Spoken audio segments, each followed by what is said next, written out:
It's not a birthday party, by the way. Why do I have here?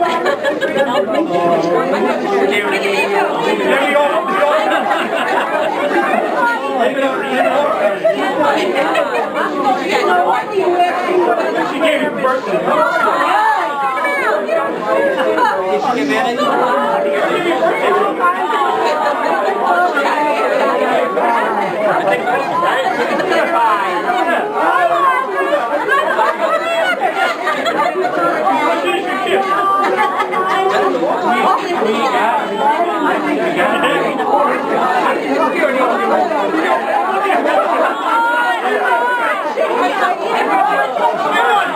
Right, yeah.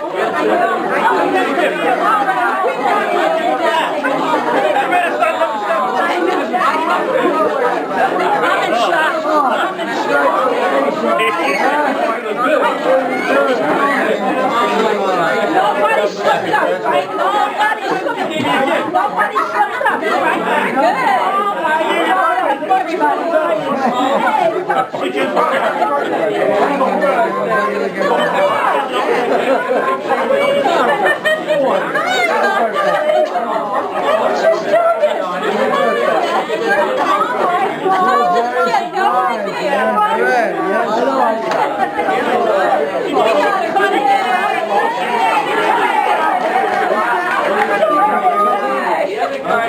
Happy birthday!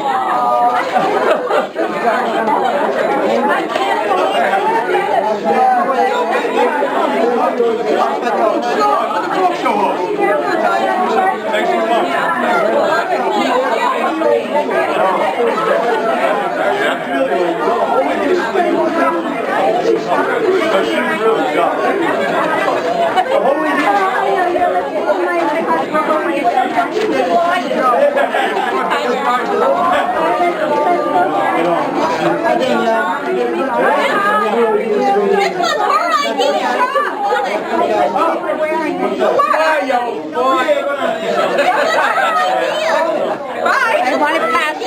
How are you? I didn't have anything to do with it. I have nothing to do with it. I'm the guy. Eagle.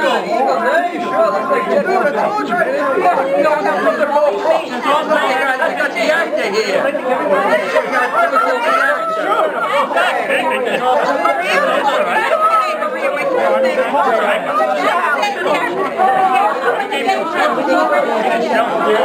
I had a Broncos one. I like the Broncos. Guys,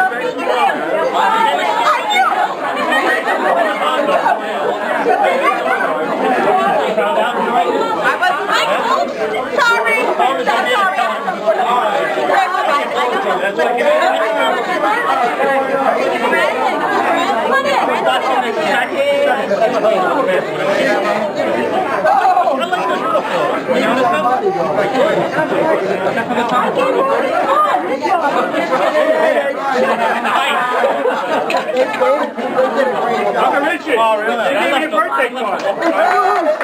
She thought it was my birthday. You know what? This is great. She thought it was my 50th birthday.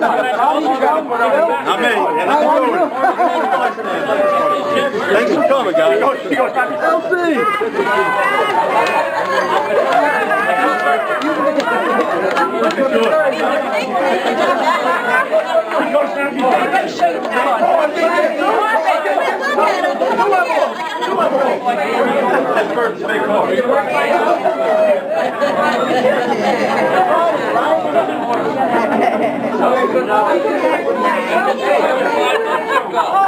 All I gotta say, you're a bunch of good liars. You're a bunch of good liars. You!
But I'm now from 25 giving away. I wish that would happen anyway.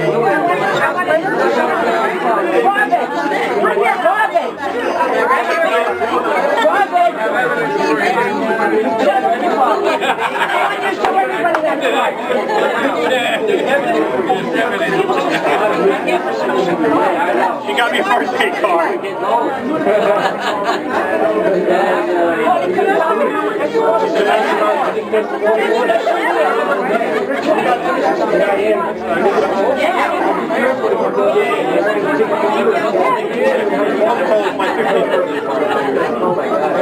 She goes, happy birthday. Oh my God. She was shocked. See that, Pete? I got Tony's card here to give to you. And what does it do?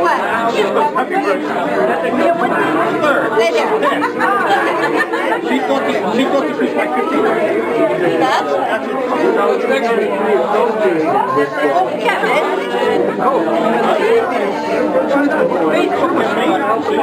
Pretty much. Next Friday, so why do you better get that damn cake? No, her phone doesn't answer that. No, Carmen got her cheap track phone. No, I got one.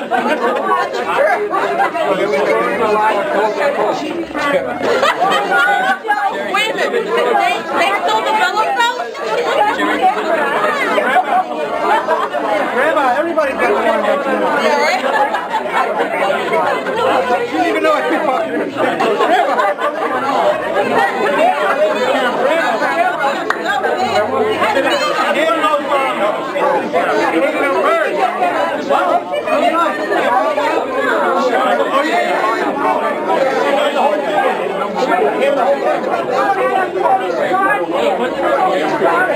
That's my fake card. Good to see you, lad. Talk to you in a bit.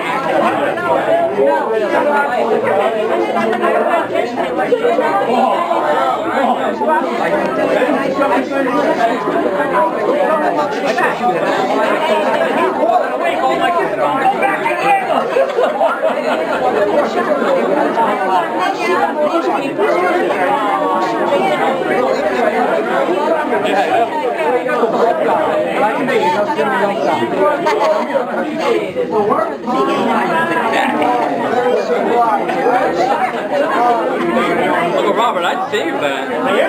Take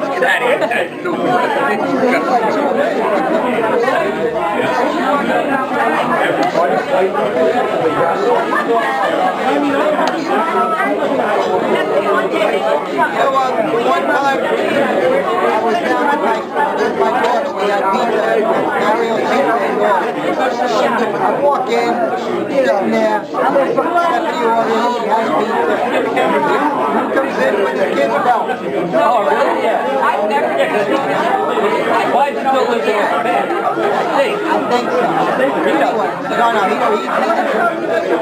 He's like saying, oh, we're all going to go to Harvard. I love it. Yeah, Wally wants to play. That makes sense. Where did you get it?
Give me Oh, yeah. We can know. Then you say thank you later. You just give me the envelope, and then we'll do the envelope first, and then I'll get married. All right? Then you just hit the envelope. Forget the rest. All right, guys. All right. Gals. Ladies and gentlemen, children of all ages, we are here today to celebrate the life and times of Martha Mabalda Tremasini. Let's give her a round of applause. Now, I'm going to talk about the good, the bad, the comical, you know, how I think my mother just worked a little harder than other mothers, but I'll get to that in a minute. Be careful, Before I Paulie. forget... Remember, you live with me. No, no. Raise the rent. Raise the rent.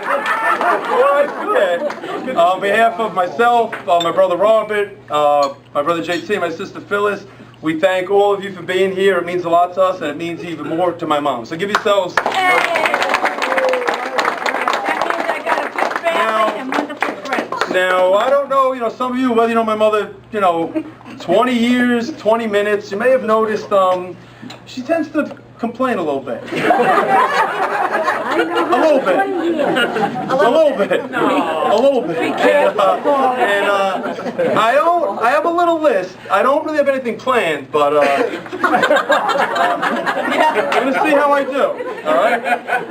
I can't believe you didn't invite insert name, any name. It's coming. The bus driver that takes us to Atlantic City. What's his name? What's his name? The cashier at Atlantic City that I cash my chips into, the 3 times a year I actually win. The lady at bingo that sits 5 tables away that I've never spoken to, but that's my plan B complaint, just in case I forget the first 2. Why are there no single chicks here? Oh, I'm sorry, that's one of my complaints. Why are they taking so long to serve cake and coffee? That one's coming. If not, by her, one of her lady friends. That's stuff's important to them. But all kidding aside, I want to get serious for a minute. My good friend Larry here is taking pictures, and he's going to strip for you a little later, Mal, for another $50. Larry said this at his retirement, and it really stuck with me. He said, blood, I don't want to screw this up, he said, blood makes you related, but loyalty makes you a family. And that really is true. If you're here, you're a family, and it means a lot to all of us. I got to tell you, there was a lot of nights that You should clap for Larry. I would say, there were nights every now and then I would sit at the kitchen table with my mother, and she would tell me these stories about like her childhood, and I got to say, like, some of it was hard to hear. She had her, Uncle Tony, and they had a rough childhood, like a lot of people did at that age. And, you know, they got pulled out of school at a very early age. They didn't really get to, you know, they lost out on a lot of their childhood. She would tell these stories about Uncle Tony, how, like, he didn't really get to experience, you know, hanging out with his friends or sports. I'm sorry. He didn't get to experience sports or hanging out with his friends. It really is true, because she's, you know, at that age, there was no, you know, what college you're going to. They had to provide for their family right then, right there, and they really missed out on a lot of stuff. My mother would tell me these stories that if she went out, and if she was out with a boy or with her friends, and like if she was late, she would say, like, her mother would be like at the window, at the ledge, waiting for her to get home, and there was a price to be paid. It was very different than now, and I think they thought they were doing the right thing, but they had a hard upbringing. And then she would tell me about the good times. She would say, oh, you know, your father, you know, worked at Favier Theater. That's where I met him. And she would tell me at the Wilton House. We used to hang out there, and she would tell stories about, you know, Uncle Richie, who he hung out with, and Uncle Lenny would walk in with his you know, uniform, and like, but she would tell me these things. It was like Billy Woods will remember the Wilton House. Billy, there you go. You remember that. You remember. You're part of the stories. But as she would tell me these things, it was honestly, it was like a black and white movie running like in my mind. It just seemed like her older days were like a very romantic time. And my favorite day last year, and this is true, we me, Bert, Carmen, little Joe, we took her to Biggie's, and she goes, oh, you guys want to see where you grew up? And we never really took her up on it, but we said, oh yeah, you know, Mom, we'll go. And it was very, very enjoyable. She said, oh, this is Garden Street. where, you know, me and your father had our first apartment before we had you guys. And this is, you know, Monroe, where your sister was born. And this is Madison, Madison, where my sister was born. Monroe, your brother Joseph was born. The other house on Monroe, the other apartment is where you and your brother were born. It was very, very enjoyable. And it tied me to my family history. And that was very, very enjoyable. I think we should all take part in our family and get involved. It's very, very rewarding. Having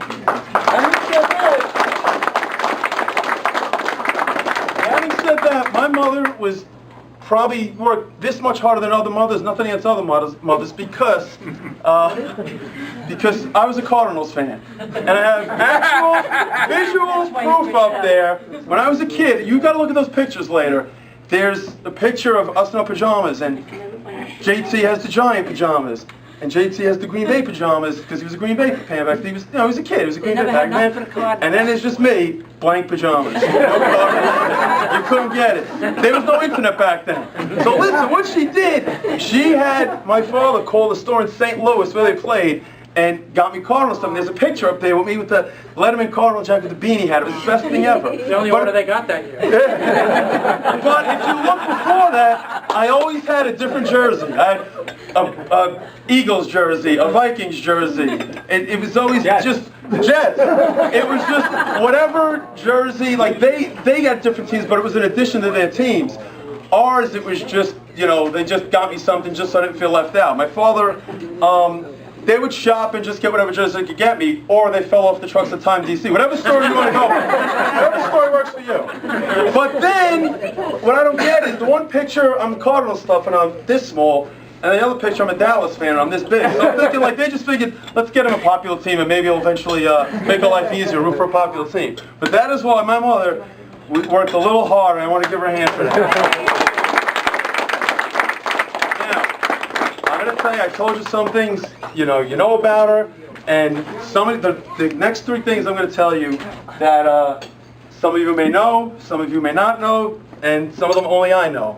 My mother, we're pretty friendly with the mayor, and his kids are on my job, two of his sons and his nephew, some are at my firehouse.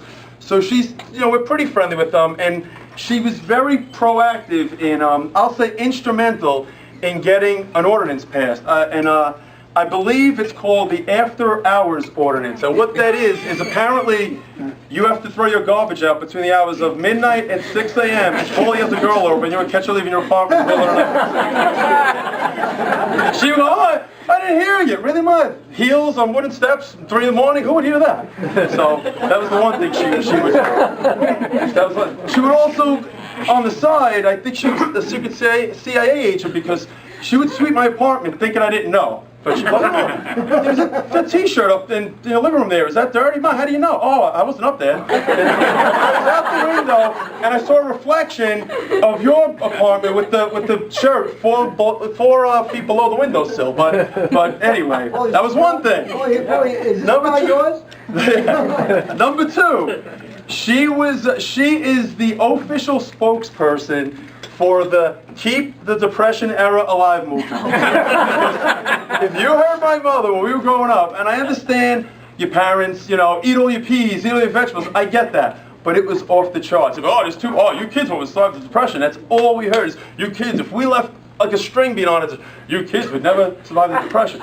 Then I did my homework. Ma, you were like 3 when that was going on. How was that affecting you? Was it social lollipops? But we always heard this.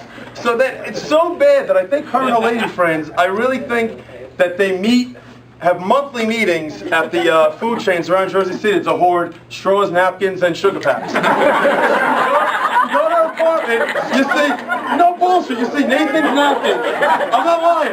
And you see McDonald's straws, and then you'll see Dunkin' Donuts sugar packs. And when no people have regular sugar, this is what she has.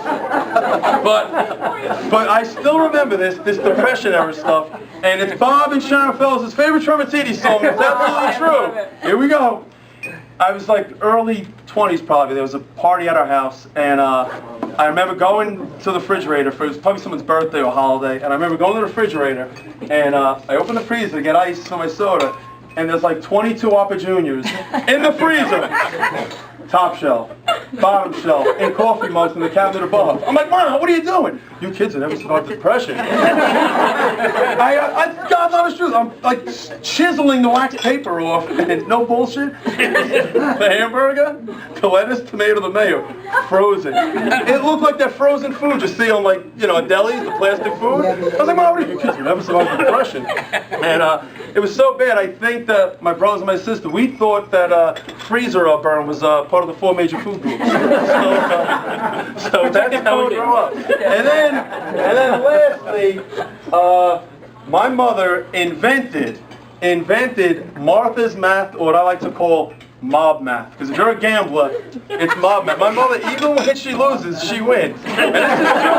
My brothers, my sister, they heard this all the time. I'd be upstairs, I hear her come back from Atlantic City. I go down, Ma, how'd you do? I won $50. How much you go down with? 200. I suck at math. Then it goes, well, I came home with $50. They don't want to say they lost. Now she came home with $50, all right?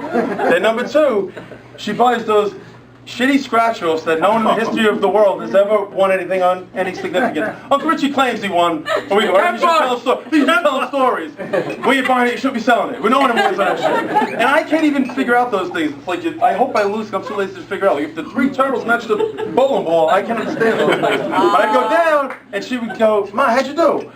I won $2. Ma, you have 10 tickets. You lost 8. Oh, I'm going to get my winnings. In her mind, she won. And then, telling you, Garden State is never going out of business with my mother as a customer. And lastly, the Pick 3. She has these stacks and stacks of Pick 3 tickets. And JT knows this. You go, Ma, how'd you do? She plays the Pick 3. How'd you do? Well, if the 9 was a 7, the 3 was a 2, and the 6 was a 5, I would have won. But I didn't win. Yeah, but it came out during the day. They never, ever lose. So anyway, guys, thanks for coming. If you can get the cake, thank you for coming. And I mean this, guys. Get involved with the family. It's a great thing. Thank you. I'm going to make this short and sweet. I want to thank everybody for being here. It was really a great surprise. I'm still in shock.